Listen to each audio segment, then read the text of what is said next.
नमस्कार मित्रांनो, मी काव्या केकेस किचनमध्ये तुमचं मनापासून स्वागत करते। तर आईंनी बनवलेलं बोंबलाचं तिखलं तर तुम्हा सगळ्यांना आवडलं।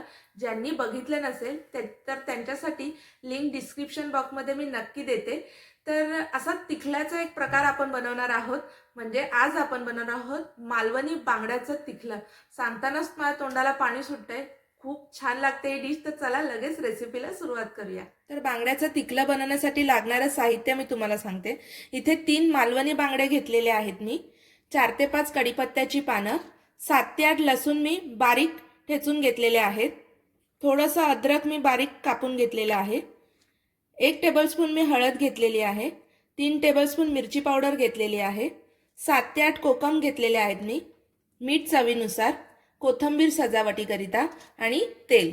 तर चला रेसिपीला सुरुवात करू। सगळ्यात आधी आपण बांगड्यांचा डोक्याकडचा भाग आणि शेपटीकडचा भाग कापून घेऊया आणि बांगडे छान असे स्वच्छ करून घेऊया। पॅन गरम करून घेतलाय मी। आता त्याच्यामध्ये मी 2 ते 3 चमचे तेल ऍड करते। तेल छान गरम झालं की आपण फोडणीला सुरुवात करूया। गरम झालेला आहे। आता मी याच्यामध्ये कढीपत्ता ऍड करते, लसूण आणि अद्रक पण आपण याच्यात ऍड करूया आणि छान असं तेलामध्ये फ्राय करून घेऊया। अद्रक लसूण तेलात छान असं फ्राय झालेलं आहे, खूप छान असा सुगंध सुटला आहे त्याचा। आता ह्याच्यामध्ये मी आपले मसाले ऍड करते, हळद आणि मिरची पावडर, आणि छान असं आपण तेलात मसाले सुद्धा भाजून घेऊया। तर मी मसाले तेलात छान असे भाजून घेतलेले आहेत। आता ह्याच्यामध्ये मी हे स्वच्छ केलेले मासे ऍड करते। मी एका माशाचे 2 भागात तुकडे केलेले आहेत, हे बघा। तर आता मी त्याच्यामध्ये ऍड करते आणि आपण कोकम सुद्धा या स्टेजला ऍड करूया।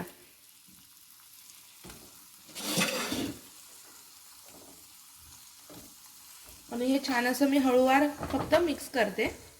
आता ह्याच्यात पाणी सुद्धा आपण थोडंसं ऍड करूया, म्हणजे मसाले सगळे माशांना लागतील। आता आपण हे थोडंसं पाण्यात असं हळूवारपणे मिक्स करून घेऊया। मासे हलवायचे नाही, नाहीतर ना ते तुटतात, त्यामुळे हळूवार आपण सगळ्या माशांना असं मसाले आपले लावून घेऊया। हळूवार असे मी हे टर्न करून घेते, एकदम एकदा सारखे सारखे मासे हलवायचे नाहीत, म्हणजे दोन्ही साइडने छान असे मसाले त्याला लागतील। बघू शकता आपल्या बांगड्यांना दोन्ही साइडला छान असे मसाले लावलेत, मी दोन्ही साइडने टर्न करून घेतलेत। आता ह्याच्यावर आपण झाकण ठेवूया आणि 5 मिनिटं आपले बांगडे शिजत ठेवूया। तर 5 मिनिटं झालेली आहे, मी आता झाकण काढते। तुम्ही ऑलमोस्ट आपला बांगडा शिजत आलेला आहे। आता मी याला एक पलटी मारून घेते।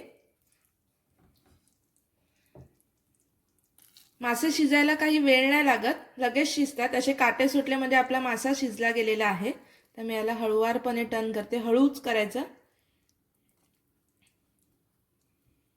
बांगड्याची पीस मी पुन्हा एकदा पलटी करून घेतलेले आहेत। आता म्हणजे हे दोन्ही साइडने खूप छान असे शिजतील आपले बांगडे। आता मी याला अजून एकदा 2 ते 3 मिनिटं लीडने कव्हर करून शिजत ठेवते। 2 ते 3 मिनिटं झाले आहेत। आता मी झाकण काढते आणि तुम्ही बघू शकता आपले बांगडे छान असे शिजले गेलेले आहेत।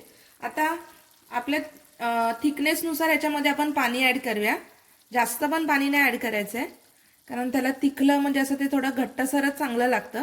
मी थोडंसं पाणी ऍड करते आणि चवीनुसार मीठ आपण त्याच्यात ऍड करूया।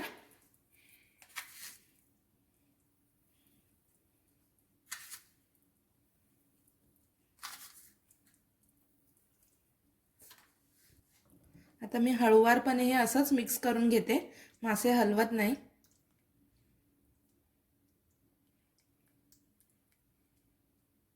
आता मी याच्यावर वरून कोथिंबीर ऍड करते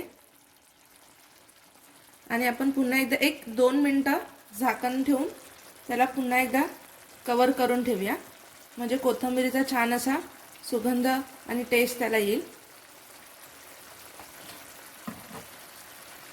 मला कव्हर करते 2 मिनिटं। तर 2 मिनिटं झालेली आहेत।